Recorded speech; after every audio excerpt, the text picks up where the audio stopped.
여러분 꼭 기억합시다. 꼭 기억합시다. 우리는 하나님께서 예배하는 사람으로 우리를 불러주신 줄로 믿습니다.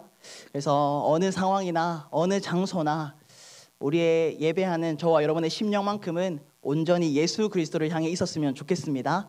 여러분 아멘이십니까? 아멘. 우리 그런 마음으로요, 우리 말씀을 사모하는 마음으로 우리 다 같이 우리 16절 17절 두 절밖에 되지 않으니까요, 다 같이 큰 목소리로 읽겠습니다. 시작. 예수께서 세례를 받으시고 곧 물에서 올라오실새 하늘이 열리고 하나님의 성령이 비둘기같이 내려 자기 위에 임하심을 보시더니 하늘로부터 소리가 있어 말씀하시되 이는 내 사랑하는 아들이요 내 기뻐하는 자라 하시니라. 아멘. 우리 17절 말씀 우리를 향한 하나님의 음성으로 받으시고 17절 말씀 다 같이 한번 읽겠습니다. 시작. 하늘로부터 소리가 있어 말씀하시되 이는 내 사랑하는 아들이요 내 기뻐하는 자라 하시니라. 아멘. 오늘 말씀에도 제목이 있습니다. 우리 다 같이 한번 읽어보겠습니다. 시작. 어제도 오늘도 내일도 당신은 충분합니다. 우리 옆에 있는 분들에게 격려하시면서 시작. 어제도 오늘도 내일도 당신은. 아멘. 지난주에 본문 말씀을 가지고 지난주는 시선에 대해서 나눴다면 오늘은 우리의 정체성에 대해서 함께 좀 나눠보고자 합니다. 몇 년 전쯤에 알바천국에서 20대의 자존감을 조사한 적이 있었습니다.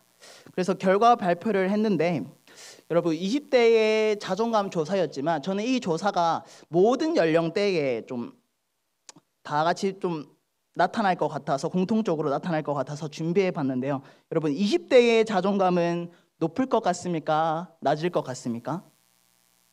여기에 통계 자료를 보면 알겠지만 사진을 한번 띄워주시면 20대의 자존감은 낮았습니다.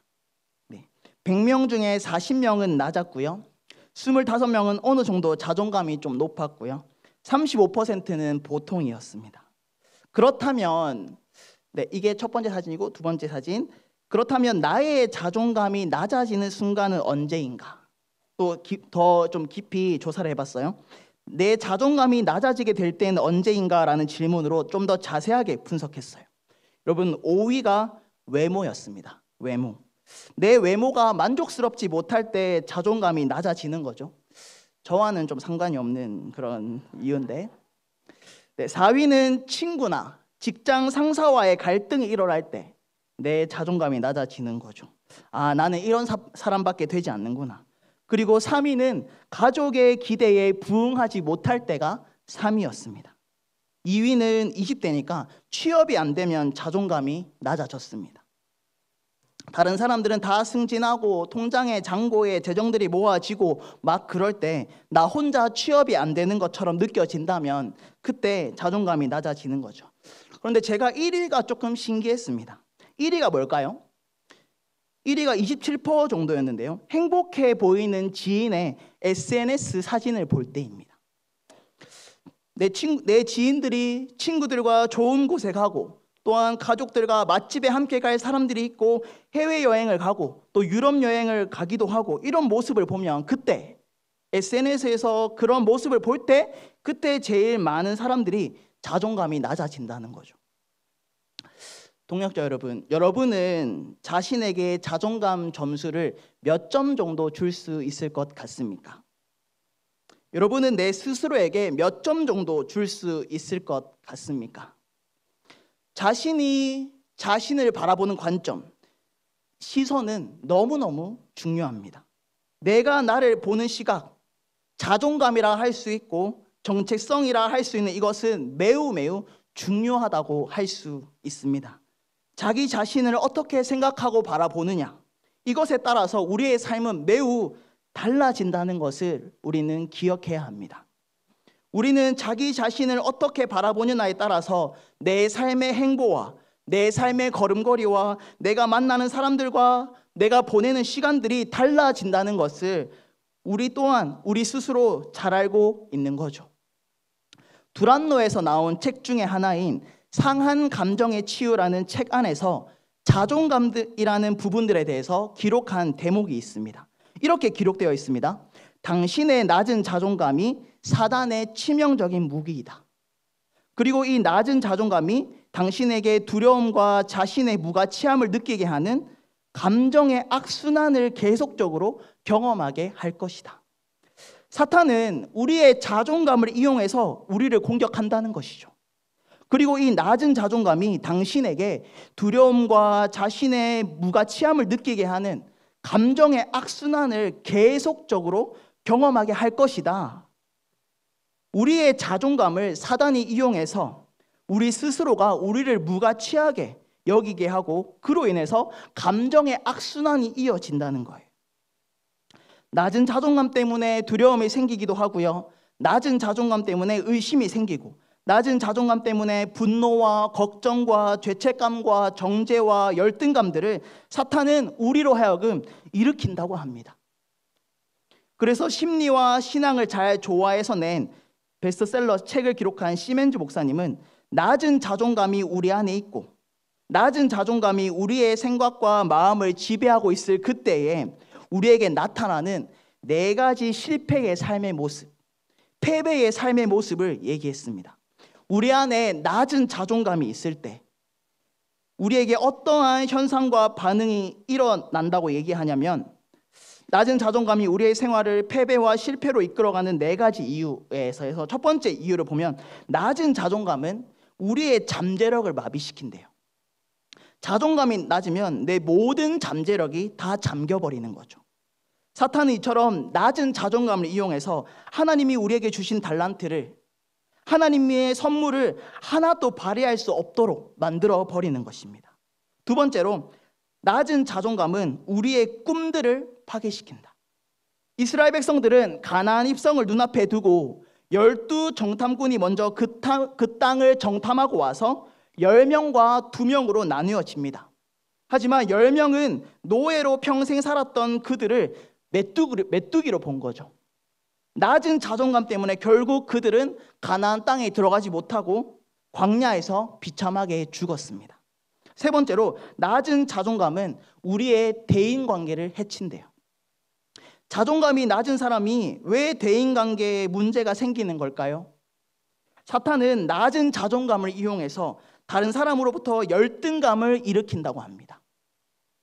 자꾸만 질투를 느껴서 그때부터 사람들과의 접촉을 피하게 되는 것이고, 사람들과의 관계가 꼬일 수 있다고 그는 이야기합니다.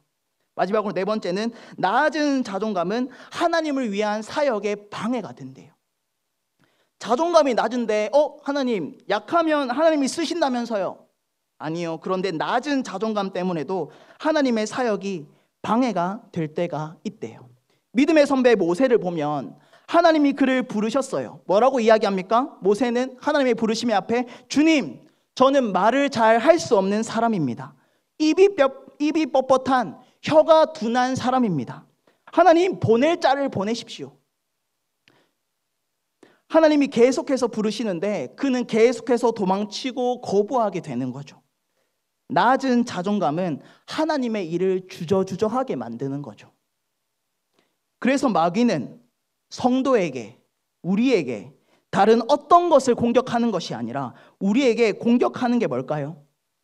우리의 자존감, 성도의 정체성을 공격해서 우리를 흔들려고 합니다. 그래서 우리도 다른 건 몰라도 우리의 자존감, 정체성만큼은 확고하게 할 필요가 있다는 것입니다. 오늘 우리는 이 본문을 통해서 우리의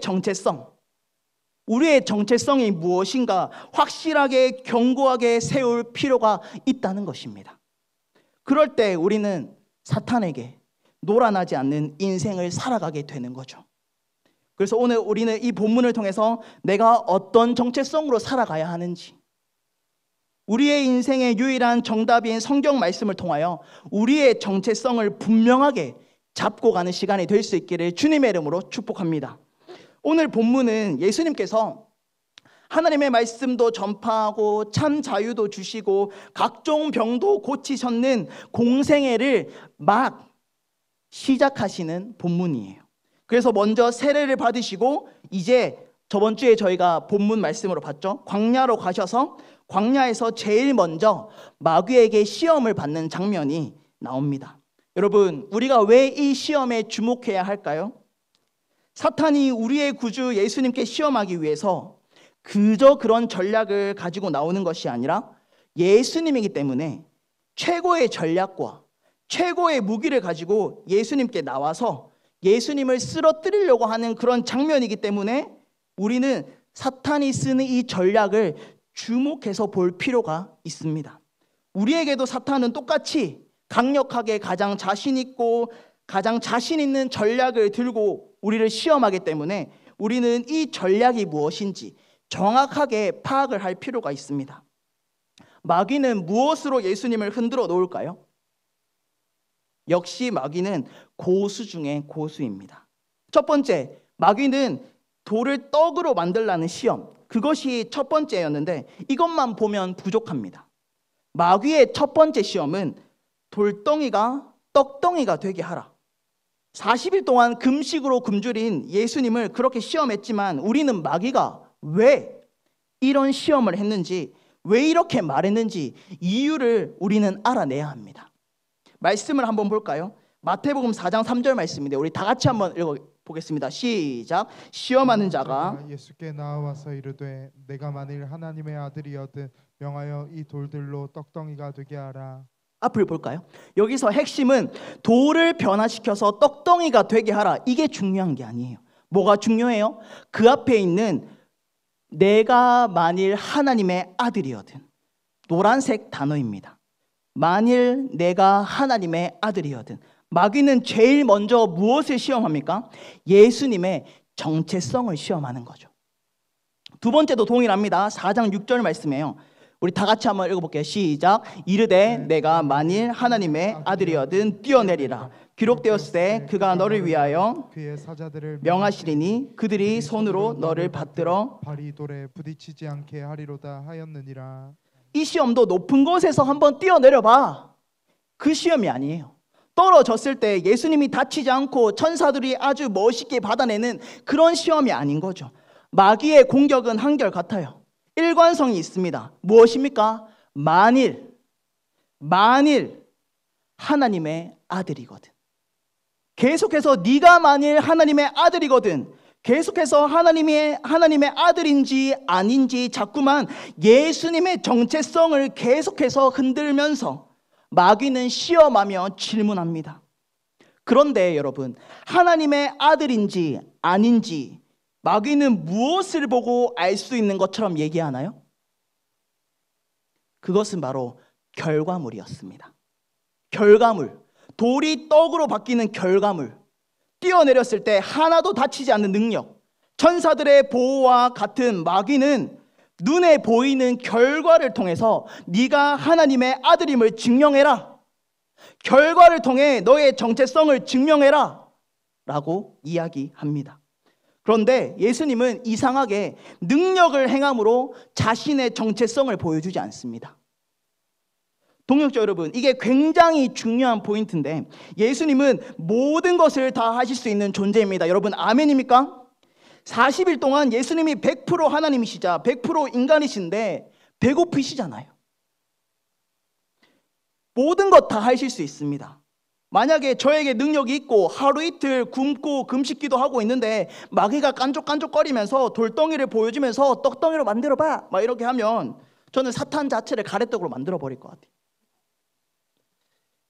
그렇게 예수님은 마귀를 아주 혼을 내실 수 있는 존재인데도 예수님은 그렇게 하지 않습니다. 예수님은 능력을 행함으로 자신의 정체성을 보여주지 않습니다. 자신이 누구인가를, 자신이 어떤 존재인지를 능력으로 증명하지 않았습니다. 왜일까요? 피조물의 정체성은 자신이 누구인지를 보여줌을 통해서 만들어지는 것이 아니기 때문입니다. 동역자 여러분, 적어도 우리는 자신의 정체성을 스스로 만들 수 없습니다. 정체성을 사전적 의미로 보면 이렇게 기록되어져 있습니다. 어떤 존재가 본질적으로 가지고 있는 특성. 여러분, 예수님도 100% 하나님이셨지만 100% 인간의 몸으로 오신 사람이었습니다. 말구유에서 태어나신 거죠.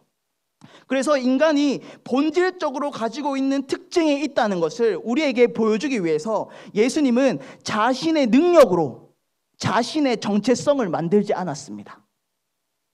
이처럼 우리의 정체성은 우리가 결코 스스로 만들어낼 수 없고 우리를 만드신 분이 주셔야 하는 것입니다. 그렇다면 정체성은 만드는 것이 아니라 우리의 귀에 들려져야 되는 것입니다. 제가 샤워할 때요, 모르고 샴푸랑 바디워시가 있어요. 제가 바디워시를 샴푸로 착각하고 계속 머리를 감는다고 해서 여러분 바디워시가 샴푸로 바뀌어지나요? 너무 어려운 질문입니까? 아니죠. 바디워시라고 분명히 적혀져 있습니다. 이처럼 정체성은 만든 사람이 부여하는 것입니다. 절대로 바뀔 수 없는 거죠. 예수님의 정체성은 대단한 결과가 아니라 하나님 아버지의 말씀으로 결정되는 거예요.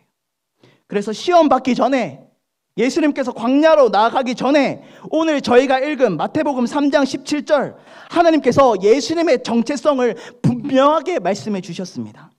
시험을 받기 전에 마귀가 예수님의 정체성을 가장 먼저 처음으로 흔들 것을 알았기에 하나님께서 제일 먼저 예수님의 정체성을 말씀하셨습니다. 우리 17절 말씀 다시 한번 읽어볼까요? 시작. 하늘로부터 소리가 있어 말씀하시되 이는 내 사랑하는 아들이요 내 기뻐하는 자라 하시니라. 아멘. 할렐루야. 이 말씀이 하나님께서 예수님에게 선포한 예수 그리스도의 정체성이었습니다. 너는 내 사랑하는 아들이다. 그래서 너는 내가 기뻐하는 자다. 그렇게 말씀하고 있는 것이죠. 이것이 예수님의 절대 변하지 않는 예수님의 정체성입니다. 그런데 우리는 조금 더 이 본문을 집중해서 보아야 합니다. 바로 하나님께서 예수님의 정체성을 말씀하신 시점이 중요합니다. 정체성을 말씀하신 시점이 중요해요. 예수님께서 하나님으로부터 예수님의 정체성을 들은 시점이 언제일까요? 예수 그리스도가 안전뱅이를 일으키시고, 예수 그리스도가 죽은 사람을 살리시고, 예수 그리스도가 눈먼 자를 눈뜨게 하시고, 예수 그리스도가 십자가를 지기까지 완벽하게 승리하신 그 시점입니까, 여러분? 아니요. 예수님께서 아무것도 하지 않는 시점이었습니다. 예수님께서 아무것도 하지 않는 시점이었어요. 딱 공생애를 시작할 시점, 예수님께서 아무것도 한 것 없고 어떤 삶의 결과도 없는 그 시기에 예수님이 무엇을 행했기 때문에, 예수님이 어떤 삶의 능력을 드러냈기 때문에, 위대한 결과물 때문에 하나님의 아들로 인정받은 것이 아닙니다. 어떤 결과물로 하나님의 아들로 인정받은 게 아니라는 것입니다. 어떤 행위로, 어떤 모습으로 하나님의 아들이 되었고 하나님의 기쁨이 된 것이 아니라 오직 무엇이었을까요? 하나님의 선포, 하나님의 말씀이었습니다. 하나님의 말씀으로 말미암아 하나님의 아들이 되었고, 그로 말미암아 그분의 기쁨이 되었다는 것입니다. 여러분, 우리도 하나님의 아들입니다. 아멘입니까? 우리도 하나님의 딸들입니다. 아멘입니까? 로마서 8장 14절이 그 근거입니다. 우리 다 같이 한번 읽어볼까요? 시작. 무릇 하나님의 영으로 인도함을 받는 사람은 곧 하나님의 아들이라. 아멘. 하나님의 영으로 인도함을 받는 자 누구입니까? 우리입니다. 저와 여러분입니다. 성령이 우리 안에 내주하고 있는 우리는 하나님의 아들이요, 하나님의 딸들이요, 하나님의 자녀라는 것입니다. 그렇다면 우리의 정체성의 특징이 뭘까요? 우리의 정체성은 우리의 삶의 결과에 의해서 이루어지는 것이 아니라는 것입니다. 다시요, 우리의 정체성은 우리의 어떤 결과와 우리의 행위로 말미암아 이루어지는 것이 아니라는 거예요. 우리가 하나님의 아들이 되어서 하나님의 기쁨이 된다는 것은 어떤 조건에 의해서 결정되는 게 아니라는 것입니다. 에베소서 1장 4절과 5절 말씀은 이렇게 말씀합니다. 우리 다 같이 한번 읽어볼까요? 시작. 곧 창세전에 그리스도 안에서 우리를 택하사 우리로 사랑 안에서 그 앞에 거룩하고 흠이 없게 하시려고 그 기쁘신 뜻대로 우리를 예정하사 예수 그리스도로 말미암아 자기의 자기 아들들이 되게 하셨으니. 여기서 우리가 놓치지 말아야 될 한 단어가 있습니다. 4절에 보시면요. 그게 어떤 단어일까요? 우리는 하나님의 아들들, 자녀가 되었는데요. 제일 앞에 그 시기가 언제일까요? 여러분, 하나님의 자녀가 언제 되었어요? 창세 전에. 창세 전에 우리는 예수 그리스도로 말미암아 하나님의 자녀가 되었다는 것입니다. 창세전이라는 시점을 기억하십시오. 우리가 어떤 결과물을 만들어내기 전에 내가 능력이 있든지 없든지 간에 우리가 무엇을 잘하든지 못하든지 이것에 상관없이 우리는 하나님의 자녀라는 것입니다. 그렇다면 우리가 알아야 될 것은 무엇입니까? 여러분, 내가 어떤 사람이 보기에 비교해서 어떤 사람과 비교해서 내가 잘하고 능력이 있고 누가 보기에도 완벽한 존재여서 하나님의 기쁨이 되는 것이 아니라 내 존재 자체가 하나님의 기쁨이라는 것입니다. 여러분, 우리의 존재 자체가, 우리의 태어남 그 자체가 하나님의 기쁨인 줄로 믿습니다. 그런데 사탄은 다가와서, 지금 이 순간도 다가와서 이 사실을 자꾸만 흔들어놔요. 자꾸만 우리의 삶의 결과를 통해서 우리가 어떤 사람인지를 결정하려고 합니다. 우리는 신앙생활을 하면서 기도도 많이 하고 많이 섬기고 하면서 막 잘 되는 거예요. 합격하고 잘 풀리고 하고자 하는 일 다 잘 되고 관계도 좋고 승승장구하고 하면, 모든 일이 잘 되면 마치 우리가 하나님의 자녀인 것처럼, 하나님을 잘 믿고 있는 하나님의 사람인 것처럼 자꾸만 착각할 때가 있다는 것이죠. 하지만 사탄은 바로 실패와 좌절과 낙담의 사건들을 통해서 우리에게 우리가 하나님의 자녀가 아닌 것처럼 생각하게 만들어버린다는 것입니다. 내가 하나님의 기쁨이 아닌 것처럼, 나는 소중한 사람이 아닌 것처럼, 하나님은 나를 사랑하지 않는 것처럼, 하나님이 나에게 관심이 없는 것처럼 생각하게 만든다는 것입니다. 여러분, 이것이 사탄의 방법입니다. 여러분은 어떠한 삶의 실패를 경험해 보았습니까? 관계의 실패요, 재정의 실패요, 학업의 실패요, 건강의 실패요, 직장의 실패요. 이것이 문제가 되어도 우리는 여전히 하나님 앞에 완벽한 기쁨이라는 것을 우리는 기억해야 합니다. 우리의 존재 자체가 하나님에게 있어서 기쁨이라는 것을 결코 잊어서는 안 됩니다. 우리의 존재 자체가 하나님에게 있어서 기쁨이라는 것이죠. 여러분, 존재입니다. 존재 자체. 창세전에 하나님이 내 아들로 삼으시고 너는 내 기쁨이다 말씀하셨다면 그분은 우리의 결과물로 우리를 품에 안는 분이 아니라는 거예요. 그래서 하나님 앞에서 우리는 이런 모습으로 나아가야 합니다. 우리 다 같이 한번 읽어볼까요? 시작. 스스로 필요한 사람이 되려고 애쓰지 말라. 당신의 모습 그대로 주님께 드리라. 있는 모습 그대로 주님께 드리라. 왜 그렇죠? 여러분, 상품과 작품의 차이를 알고 있나요? 상품은 비교 대상이 됩니다. 제가 만약에 이 마이크와 다른 한 마이크를 비교하는 거죠. 마이크가 비싸고 좋고 잘 들리고, 상품은 끊임없이 비교를 통해서 뭐가 더 나은지, 이게 더 나은지 이게 더 나은지, 낫고 부족한지 알 수 있습니다. 그러나 작품은 비교할 가치가 없습니다. 의미가 없습니다. 왜 그렇죠? 작품은 그 자체로 가치 있는 것이기 때문입니다. 18세기 때, 조선시대 때죠. 조선의 대표적인 풍속 화가를 들면 김홍도와 신윤복 씨가 있습니다. 이들의 그림을 보면 특징이 있습니다. 먼저 첫 번째 사진 먼저 많이 보셨죠? 조선시대의 화가 김홍도가 그린 씨름도입니다. 서민의 정서를 잘 표현했어요. 서민들이 어떻게 살고 있는지 김홍도 작가는 잘 그려냈어요. 그 다음 사진은 신윤복 작가의 연소답청이라는 작품을 통해서 귀족들이 우아하게 꽃놀이도 하고 젊음을 즐기는 작품이라고 합니다. 여러분, 두 그림을 비교해 보면 확실히 구분이 갑니다. 서민의 정서 그리고 귀족의 정서, 한 시대의 김홍도와 신윤복은 이러한 그림들을 계속해서 그려냈던 것입니다. 여러분, 질문을 드리겠습니다. 김홍도의 작품이 뛰어납니까? 신윤복 작품에 뛰어납니까?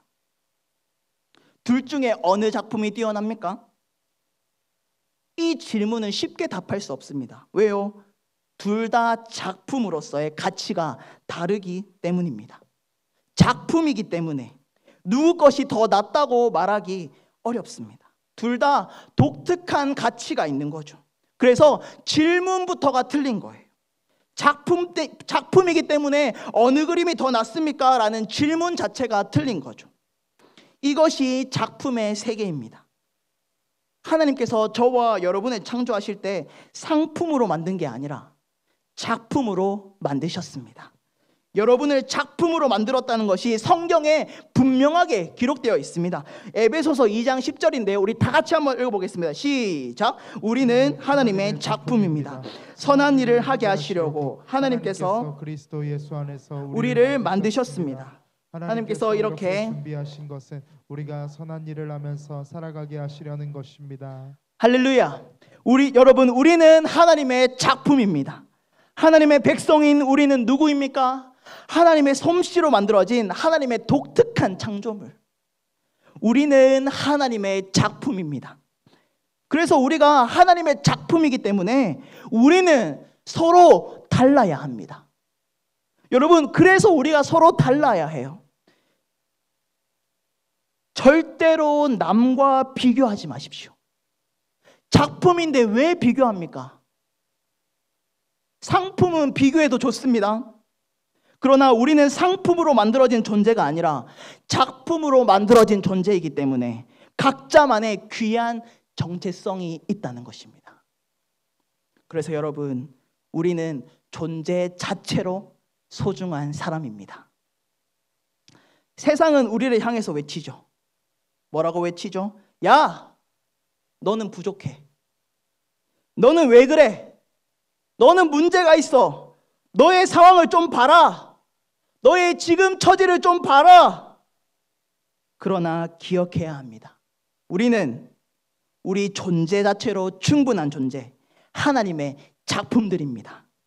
그래서 우리는 사랑받기에 충분하고요. 우리는 하나님께 존중받기에 충분하다는 것입니다. 기억하십시오.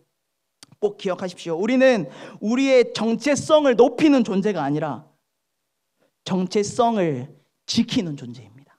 다시요. 하나님의 작품인 여러분, 정체성은 높이는 게 아니라 지키는 것입니다. 자존감은 높이는 게 아니라 지키는 것입니다. 처음부터 우리는 우리의 삶의 결과와 상관없이 하나님 사랑의 대상의 존재였습니다. 결국에 세상 끝날에 저와 여러분을 평가할 분이 누구십니까? 대통령이요? 회사의 상사요? 아닙니다. 여러분을 평가할 분은요, 여러분을 작품으로 만드신 하나님이 세상 끝날에 여러분을 평가하실 것입니다. 그분은 우리에게 말씀하십니다. 그분이 우리에게 말씀하십니다. 얘야, 네가 어떤 결과물을 내지 않아도 너로 나는 충분하다. 너의 존재만으로 나는 충분해. 너의 존재만으로 나는 만족한다. 그렇게 주님은 우리에게 말씀하고 있습니다. 하지만 혹시나 여러분 중에 전도사님, 우리가 사랑받기 충분하고 존중받기 충분한 존재라고 증거가 어디 있습니까? 그 증거가 어디에 있죠, 전도사님? 우리를 위해서, 아니요, 여러분 더 정확한 표현을 씁시다. 나를 위해서 2000년 전에 세워진 골고다 언덕의 십자가가 내가 존재만으로 소중하다는 하나님의 유일한 증거입니다. 하나님은 티끌만큼도 우리의 조건을 보지 않고 여러분 우리에게 다가오셨습니다. 여러분, 하나님께서 우리를 왜 자녀로 삼았을까요? 여러분, 이 죄인인 저를 왜 하나님의 신실한 아들로 삼았어요? 조건은 하나도 안 본 게 분명합니다. 로마서 5장 8절 말씀을 기억하시나요? 우리 다 같이 한번 읽어볼까요? 시작. 우리가 아직 죄인 되었을 때에 그리스도께서 우리를 위하여 죽으심으로 하나님께서 우리에 대한 자기의 사랑을 확증하셨느니라. 죄가 없으신 그분은 썩어 문드러지고 냄새나고 구역질나고 가까이 갈 수 없는 우리에게 다가오기 시작하셨고, 그러면 안 되는데 그분은 우리를 와락 안고 말았습니다. 왜요? 우리 존재 자체가 그분에게 귀한 것이기 때문입니다.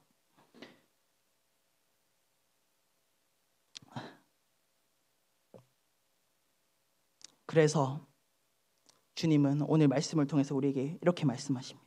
나는 어떤 존재인가? 십자가 앞에 질문하면 주님은 십자가를 통해서 말씀하십니다. 너는 나의 모든 것이다. 너는 나의 전부다. 너는 나의 목숨이다.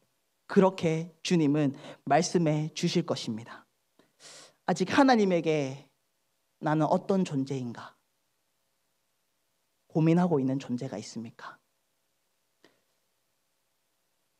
여러분, 제가 어떤 기업체에서 부모님에게 자식은 어떤 존재일까라는 영상을 본 적이 있습니다. 부모에게 자식은 어떤 존재인가? 우리 그 영상을 한번 보고 제가 설교를 마무리하도록 하겠습니다. 영상을 한번 보여주시겠습니다.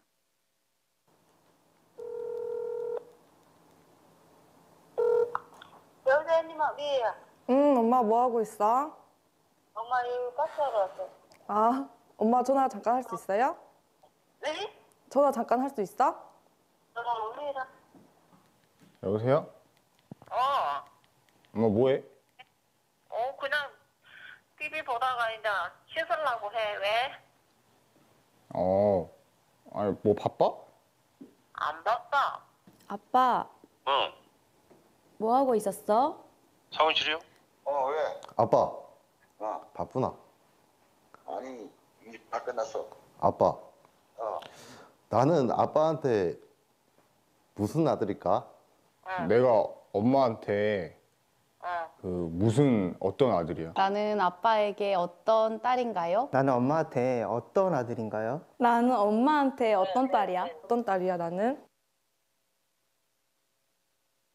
이 세상에서 하나밖에 없는 이쁘고 귀엽고 없으면 못 살 것 같은 나의 보배, 나의 보석, 나의 마지막 희망, 나의 로망, 나의 모든 것.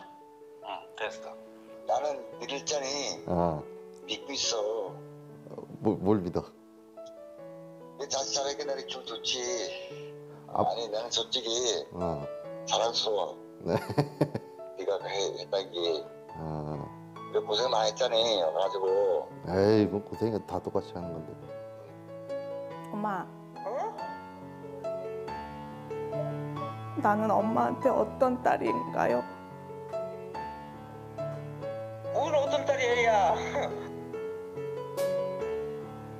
소중한 딸이지.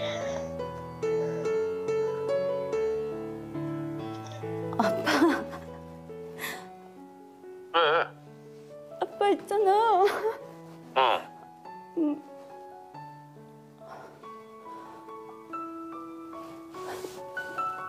사무실에서 뭔 일 있었어? 아니. 그럼. 아빠, 어. 야, 물어보고 싶은 게 있는데 뭐? 나는 아빠한테 어떤 딸이야? 칠로 이쁜 소리지 왜?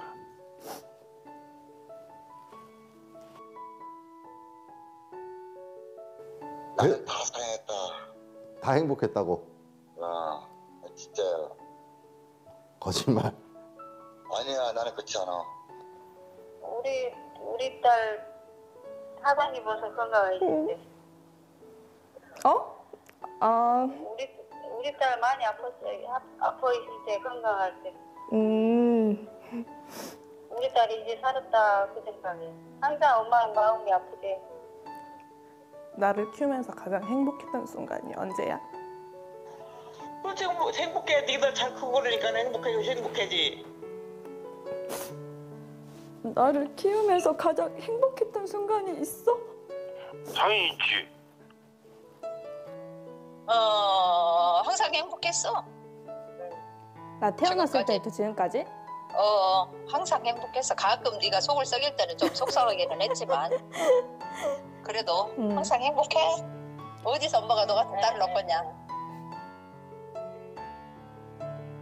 절대 힘들지 않았지. 나는 우리 아들이 있어서 행복했지. 지금도 우리 아들이 건강하니 잘하고 있으면 나는 그걸로 감사하게 생각하고 있지. 힘들 때도 있었지 당연히. 왜? 어떤 것 때문에? 네가 엄마 속 썩일 때 힘들었지 임마. 너도 알잖아. 내 아빠가 되면서 힘들지 않았어? 아니? 안 힘들었어? 그러지. 너 있어갖고 뭐 힘들어 아빠가? 항상 좋았지. 나의 엄마로 살아온 인생은 힘들지 않았어? 힘든 일도 있고 안 힘든 일도 있고 그러지 뭐 항상 좋기만 했지야? 그래도 그 당시에는 엄마가 또 어려운 환경에서 자라고 네가 있었기 때문에 뭘 막 하고 집이 안 한 것이 그나마 나한테는 조금 더 내 나름대로는 유한을 받았다고 생각하는데 지금 생각하면 내가 그게 미안해. 미안한 적 있지? 언젠데? 없이 살면서 니들 맘대로 못 먹이고 그런 것이 걸리지 뭐. 키울 때는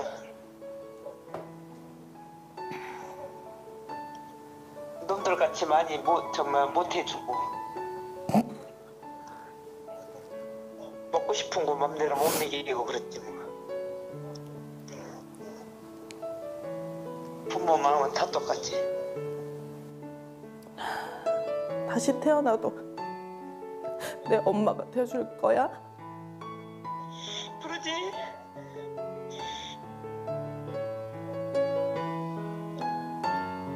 그럼 다시 태어나도 우리 아빠가 될 거야? 당연하지 슬기서는. 왜? 근데 왜 그래? 이유가 뭐야? 그냥 갑자기 생각나서 물어보는 거야. 미쳤어. 내가 너를 지금 오지기보다 더 이쁜지 알잖아. 그러면 엄마는 다시 태어나도 내 엄마로 태어날 거야? 그러지. 왜 그런 얘기 하는 거야? 오늘 갑자기? 그냥 엄마 생각났어. 그럴 수 있지. 그래 준다면. 내가 그래 준다면? 아니 아. 다시 우리 아들로 태어나면 더 지금보다 더 아껴주고 사랑해주고 더 많이 주고 싶지. 뭐든. 당연하지. 그거는 네가 도망갈까 봐 아빠 겁이 나. 내가 그 엄마한테 그 사랑한다는 말을 한 번도 안 해봐가지고 생각해보니까 그냥 그 사랑한다고 말하려고 전화했어. 엄마도 사랑하지. 응? 우리 가족 모두 다. 엄마 사랑하지. 나도 엄마 사랑해. 엄마 사랑해. 왜 울어? 아니야, 무슨 거야. 사랑해요.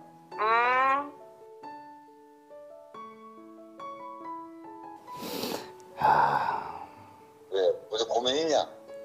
무슨 고민이야, 고민. 항상 있는 게 고민이죠. 이게 뭔 일 때문에 사무실에서 그러구만. 사무실에서 어떻게 사장이? 아니야. 그뭐? 그걸 잡아보려니까 생기려면. 다시 연락할게 아빠. 이게 왜? 알았지? 다시 전화할게. 내가 지금 갈게 그럼. 아니야. 이게 왜 그냐고. 누가 뭐라. 바로 지금 전화 드리는 게 좋을 것 같아요. 예, 보겠습니다. 참 영상을 보며 제 마음에 이런 마음이 들었습니다. 육신의 어미 아비도 자녀를 위해서 다 줄 수 있다는 것. 다 줄 수 있다는 것. 자신의 인생의 결과가 어떠하든 그거 상관하지 않고 자녀라면 그걸로 충분히 사랑받을 대상이라는 것입니다. 그런데 여러분, 하나님께서 우리를 바라보실 때 어떠한 시각으로, 어떤 마음으로 우리를 바라보실까요? 동역자 여러분, 우리의 형편과 처지가 어떠하든 나의 나이가 어떠하든, 내가 집이 있건 없건, 나의 학력이 어떠하든, 예수 믿은 연수가 어떠하든지 간에, 내가 지난주에 헌금을 얼마 했든지 간에 우리 구주 예수님이 우리를 바라보는 시선은 어찌할까요? 사실 저는 설교자로서 두려운 마음이 있습니다. 하나님, 주님, 하나님의 사랑을 설교할 수 없는 존재인데 이거 어떡하죠? 주님, 하나님의 사랑을 감히 설교할 수 없는 존재가 전데 이거 어떡하죠? 여러분을 향한 하나님의 사랑은 감히 어느 누가 설명할 수 없다는 것 기억하며 사셔야 합니다. 믿음의 동역자 여러분, 하나님은 여러분을 사랑한다라고 말하기 위해서 창세기 1장 1절부터 요한계시록 22장 21절까지 내가 너를 사랑한다, 내가 너를 미치도록 사랑한다, 그 고백하고 싶어서 성경은 이렇게 두꺼워졌습니다. 단 한 절도 빠짐없이 우리를 향한 사랑의 고백을 하고 계시단 말이에요. 그 사랑을 통해서 주님은 우리에게 외칩니다. 여러분 잘 들으셔야 됩니다. 여러분 잘 들으셔야 됩니다. 그 사랑을 통해서, 십자가를 통해서 우리에게 이렇게 말씀하십니다. 얘야, 너는 어제도 충분했고 오늘도 충분하고 내일도 너는 충분하다. 얘야, 어제도 너는 나에게 충분했고 오늘도 나에게 너는 충분하고 내일도 그 다음 날도 너는 나의 모든 것을 던져서 살 만큼 너는 충분하다. 그렇게 주님은 말씀하십니다. 그런데 여러분, 사탄도 자꾸만 우리에게 외칩니다. 정체성을 막 흔듭니다. 야, 너의 처지를 봐라, 너의 관계를 봐라, 너의 지금의 위치를 봐라, 너의 지금의 형편을 좀 봐라. 여러분 아니에요. 우리의 가치는, 우리의 정체성은 십자가에서 발견돼야 됩니다. 그래서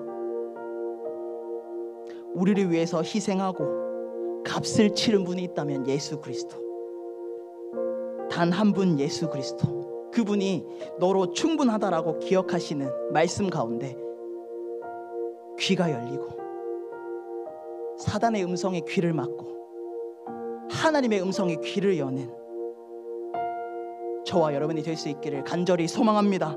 평생 이 정체성으로 살아가는 저와 여러분이 될 수 있기를 간절히 소망합니다.